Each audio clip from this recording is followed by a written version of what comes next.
My name is Marjory Charlot, and I'm in the Thoracic Oncology program.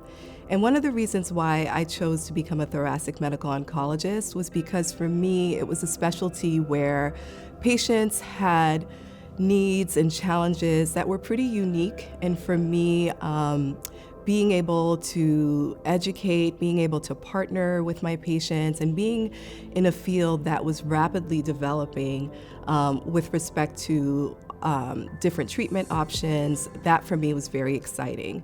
And so that's why I chose to become a thoracic medical oncologist.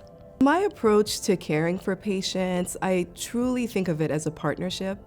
I think, particularly as a thoracic medical oncologist, this is a time where patients are getting a diagnosis that's very challenging, that's very scary for some. And for me, having this opportunity to, number one, get to know my patients, knowing who they were before the diagnosis, knowing who they want to be after the diagnosis, is one aspect of my approach in terms of figuring out, what's going to be the best treatment plan.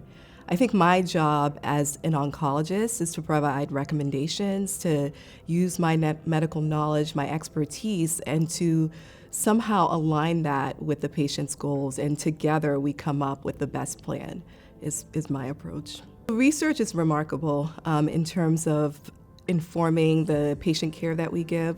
The research is the basis for the medical knowledge that we have, for the recommendations that we make.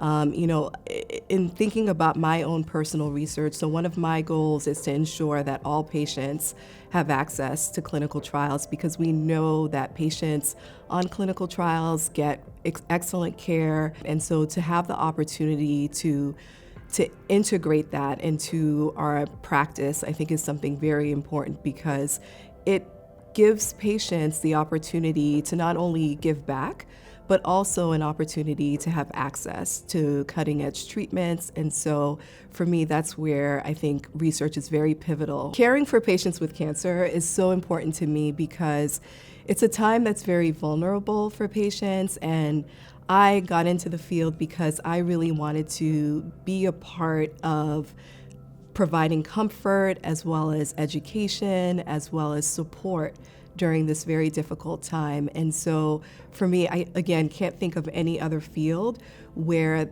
those three align with patients' needs as well as their goals in life, once they have that diagnosis. So that's why it's important.